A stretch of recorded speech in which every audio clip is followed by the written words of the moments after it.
खूनी गुड़िया। वो आवाज। आधी रात का वक्त हो चुका था। पड़ोस वाले घर से फिर से किसी बच्चे की रोने की आवाज सुनाई देने लगी और साथ में उसी घर में रहने वाली देवकी नाम की औरत की लोरी गाने की आवाज भी। ये आवाज सुनते ही राधिका डर से थर-थर कांपने लगी। उसने जल्दी से गहरी नींद में सोए अपने पति केशव को जगाया। केशव उठो, देखो ना, फिर से किसी की लोरी गाने की आवाज आ रही है बाजू वाले घर से। क्या हुआ राधिका, क्यों परेशान हो रही हो? अरे कोई आवाज नहीं आ रही यार। लेकिन अभी बस 2 मिनट पहले तो देव की लोरी गा रही थी और एक बच्चा रो रहा था। अरे कोई मूवी देख रहा होगा, उसकी आवाज होगी। देवकी और उसके पति मोनिश ने बताया ना कि उनके बच्चे नहीं होते। उस घर में कोई बच्चा नहीं है। अब ना तुम भी सो जाओ और मुझे भी सोने दो।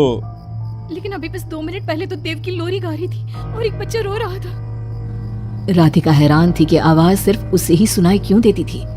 लेकिन जब उसके पति केशव ने उसकी बात नहीं सुनी तो वो सोने की कोशिश करने लगी। लेकिन राधिका के कानों में किसी छोटी बच्ची के हंसने की आवाज गूंजने लगी। राधिका बुरी तरह से डर गई थी। अगली सुबह मैं दुकान जा रहा हूँ, आज माल खत्म हो रहा है दुकान में। इन दिनों पता नहीं क्यों लोग जमकर खिलौने खरीद रहे हैं। आज बड़े बाजार जाकर सारे खिलौने ले आता हूँ। आप रात होने से पहले आ जाएंगे ना? लगता है तुम देवकी से अभी तक डरी हुई हो। अच्छा ठीक है, देखो घर के पीछे वाली गैलरी में मत जाना, क्योंकि वहां से तुम्हें अक्सर देवकी नजर आती है और तुम ना फिर डर जाती हो।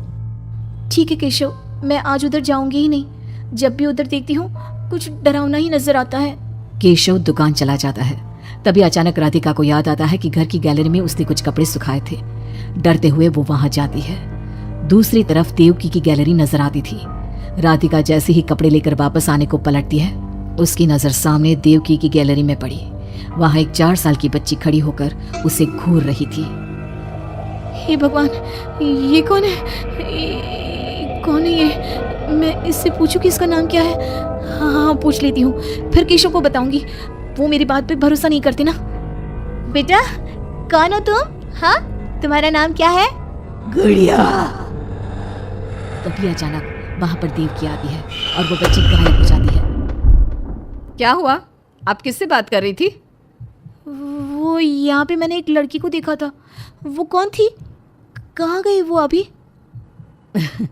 कौन लड़की? मैंने कहा ना मेरे घर में कोई बच्चा नहीं है। मैंने देखा था, वो यही थी। वो आपके पीछे कौन है? राधिका को फील होता है कि किसी ने उसे धीरे से पुकारा, आंटी। राधिका पलट कर देखती है तो वहां वो छोटी बच्ची खड़ी थी। राधिका चीख कर बेहोश हो जाती है। जब उसकी आंख खुलती है तो केशव उसके पास खड़ा था। क्या हुआ राधिका? राधिका, होश में आओ। वो तो भला हो देवकी जी का, जिन्होंने तुम्हें बेहोश पड़ा देखकर मुझे कॉल कर दिया और मैं घर आ गया। तुम उस गैलरी में गई ही क्यों? केशव, वो लड़की यहाँ आ गई थी और वो देवकी, वो ठीक औरत नहीं है। तुम पागल हो गई हो राधिका। आज देवकी जी ने ही मुझे तुम्हारे बारे में बताया। क्या सोचती रहती हो? अरे कोई नहीं है उस घर में। अगले दिन केशव की दुकान जाते वक्त, मैं भी आज आपके साथ चलूंगी। अच्छा ओके ठीक है, चलो चलो। दुकान पर पहुंचकर, वाह केशव, कितने सारे नए खिलौने। और ये इस पैकेट में क्या है? अरे एक बड़े साइज की डॉल है, मार्केट में नहीं आई है। सोचा अगर लोग खरीदेंगे तो अगली बार और ऑर्डर कर दूंगा। क्या मैं देख लूं इस डॉल को? हाँ देख लेना। मैं जरा माल लेने बड़े बाजार जा रहा हूँ। तुम दुकान संभाल लो और आराम से बैठकर खिलौने देख लो, ठीक है? केशव दुकान से चला जाता है। तभी कुछ देर बाद देवकी दुकान पर आती है। कैसी हो तुम? तुम यहाँ क्या लेने आई हो? गुड़िया? गुड़िया?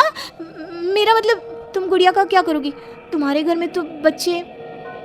तुम मुझे गुड़िया दिखाओ, बस बड़ी वाली गुड़िया। राधिका घबराते हुए बड़ी डॉल का पैकेट खोलती है। बिल्कुल ऐसी ही डॉल चाहिए। आज वो खुश हो जाएगी इसे देखकर। कौन खुश हो जाएगी? देवकी अजीब नजरों से राधिका को देखती है और बिना कुछ कहे पैसे देकर चली जाती है। उसके जाने के बाद राधिका शॉप के अंडरग्राउंड में नए टॉयज का मॉल चेक करने जाती है। वहां बच्चों का एक झूला था। राधिका ने देखा कि वो झूला हिल रहा था, जैसे अभी अभी कोई वहां से उतरा हो। राधिका को किसी छोटे बच्चे की आवाज आती है। कौन है वहाँ? वही छोटी लड़की जो देविका के घर दिखी थी राधिका के सामने आ जाती है। आंटी, मुझे गुड़िया चाहिए, वो बड़ी वाली। मेरे पास कोई गुड़िया उड़िया नहीं है। बड़ी गुड़िया चाहिए, मुझे दे दो, नहीं तो मैं ये सारे खिलौने जिंदा कर दूंगी और फिर वो आपको मार डालेंगे। कौन हो तुम? मैंने कहा ना नहीं है मेरे पास बड़ी गुड़िया। अभी तो थी ना, कहाँ गई? वो देवकी ले गई अपने साथ। अभी जाओ और मेरी गुड़िया लेकर आओ, वरना। उस छोटी लड़की के नाखून बड़े हो जाते हैं और पैर उल्टे, वो बहुत ही खौफनाक दिखने लगती है। नहीं देखो, मैं अभी जाकर तुम्हारी गुड़िया लाती हूँ, तुम यहीं रुको। नहीं, मैं तुम्हारे साथ चलूंगी, कहीं तुम भाग गई तो। राधिका शॉप से निकलकर तेज स्पीड में सड़क पे चलने लगती है। उसने पलट के देखा तो वो लड़की साही की तरह उसका पीछा कर रही थी। राधिका देवकी के घर पहुंचती है। दरवाजा खुला था। राधिका अंदर गई, वहां कोई नजर नहीं आया, बस सामने वो गुड़िया रखी थी। राधिका चुपचाप गुड़िया को उठा के वहां से आने लगती है। पीछे से आवाज आती है, रुको, ये क्या कर रही हो? मेरी गुड़िया कहाँ ले जा रही हो? देखो देवकी, ये गुड़िया मुझे ले जाने दो, वरना वो लड़की। ओह, तो उसने तुम्हें डराया? उसे तो मैं बुलाती हूँ। गुड़िया, जरा यहाँ आना बेटा। मम्मा, क्या हुआ? मेरी लाडो गुड़िया को बहुत पसंद है। देखो ना, 10 साल की हो गई, अब तक डॉल से खेलती है। ये तो वही लड़की है, और ये 10 साल की नहीं 5 साल की है। हाँ, लेकिन जब उस कार एक्सीडेंट में मर गई तब 5 की थी, अब तो 10 की हो गई है ना। मतलब ये मेरी बेटी है और मरने के बाद भी मेरे साथ है। इसे ना लोरी सुन के ही नींद आती है और डॉल्स तो इसे बहुत पसंद है। राधिका बुरी तरह से घबरा के भागती है। भागते भागते मेन रोड पे आ जाती है। वहीं उसका एक्सीडेंट होता है और उसकी मौत हो जाती है। उधर राधिका की मौत के बाद केशव को पास वाले घर से बच्चे के रोने और लोरी गाने की आवाज़ सुनाई देने लगती है।